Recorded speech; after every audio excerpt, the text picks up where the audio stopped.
Good morning, Intenders. Good morning. Welcome and welcome back to Morning Intentions. Today is Wednesday, July 15th, and we're continuing on with our month of life changes and reprioritizing. Yesterday, we began our discussion and our conversation on how our life changes and our reprioritization can get sabotaged, whether it's through self sabotage, we disrupt our own life changes and our reprioritization, or other people. Doesn't have to be maliciously, but they can also sabotage the changes that we're making because our changes are throwing off the equilibrium and the balance in the relationship. Yesterday was about how we can self sabotage because the comfort zone that we've been in, we know how we're going to feel, we know what's going to happen, and we're leaving that comfort zone and then we get pulled back in. It's too uncomfortable outside of the comfort zone, even if the comfort zone isn't all that great. And we know that changes must be made.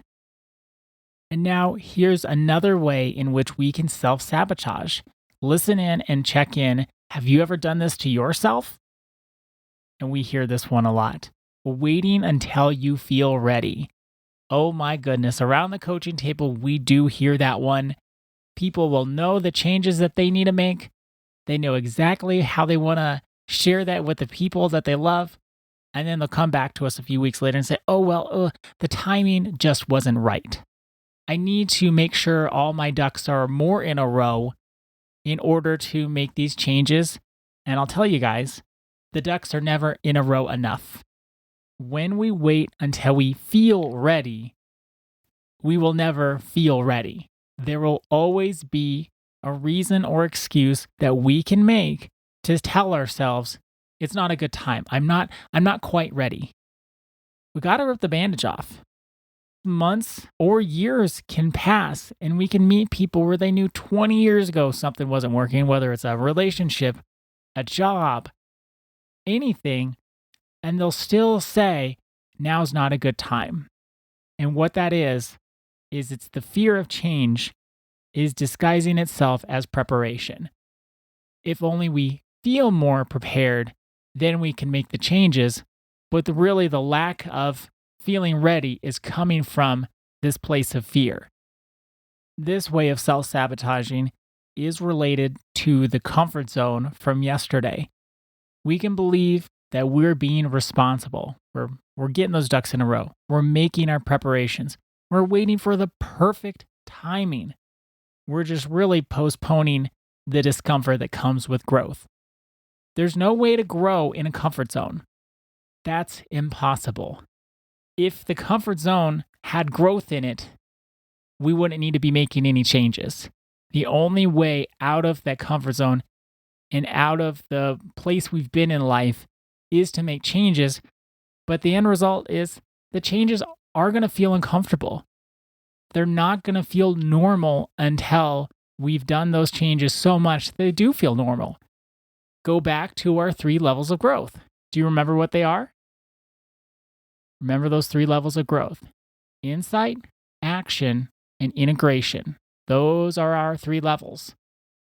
We must first have the new insight. Changes need to be made. I need to prioritize things. We can get stuck there unless we take action.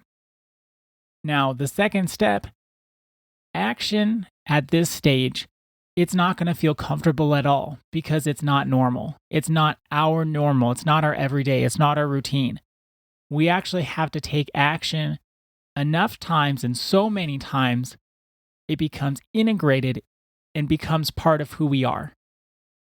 You can't go from insight to integration without discomfort, because that action step shows us that new action, new changes, new priorities will feel uncomfortable. It's no different than our neural pathways. When we're making a new habit, we are fighting against our old neural pathways, the well-worn paths in our brain. And the more well-worn a neural pathway is, the easier it is to think that way.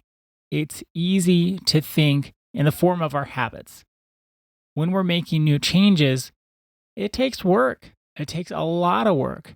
we go into autopilot and just do the old thing and have to catch ourselves. Oh no, that's not what I wanted to do. I actually wanted to show up in this other way. So please be patient and just know there's never going to be a time where you feel fully ready.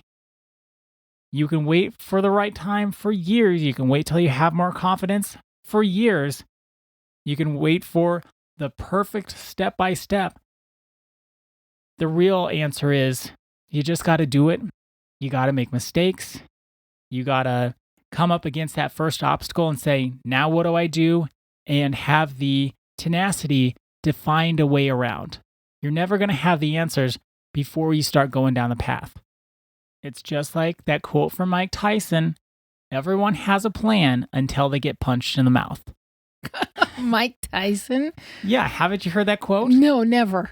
I think it's a great quote because life can punch us in the mouth. We can have a plan.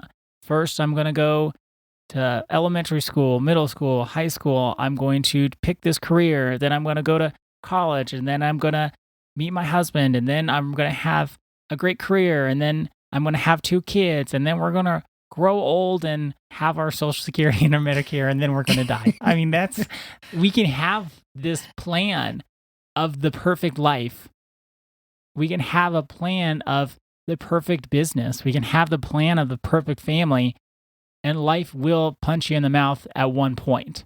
There's no way our perfect plans that we envision inside of our heads are going to work themselves out perfectly.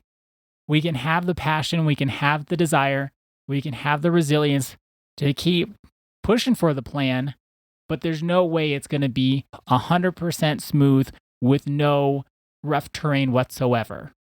And even if you don't have that total vision planned out, what I didn't know about life that I do know now, when my life started to change and when I started reprioritizing, I didn't know how painful that could be. That was really painful. And I don't like emotional pain. I'm not even someone who easily recognizes how they feel because for many years, I just thought, well, if I have a feeling and there's no solution to that feeling, or if I can't really do much about it, I'm not even going to spend much time feeling it. And that led to me holding a lot in and pushing a lot down. And when you think about waiting until you feel ready, if I would have waited until I felt ready, I would still have been waiting. Life changes, and especially reprioritizing our life based on those changes. It doesn't feel good at first. It feels good after we start reaping the rewards of our change. But in that first moment, that's why they say courage usually comes after taking the first step, not before. The reason they say courage comes after taking the first step is because you start taking that first step and you go, okay, all right, I'm going to do this. And then you go, oh, that's pretty challenging feeling here.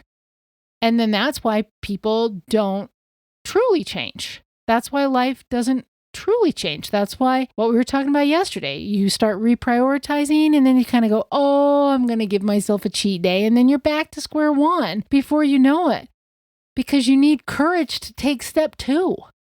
That would make a great intention. For today, our intention is, I will remember courage usually comes after taking the first step, not before. I will remember courage usually comes after taking the first step, not before. Thank you so much for joining us today. Our day is better because you are part of our day. See you tomorrow. See you then.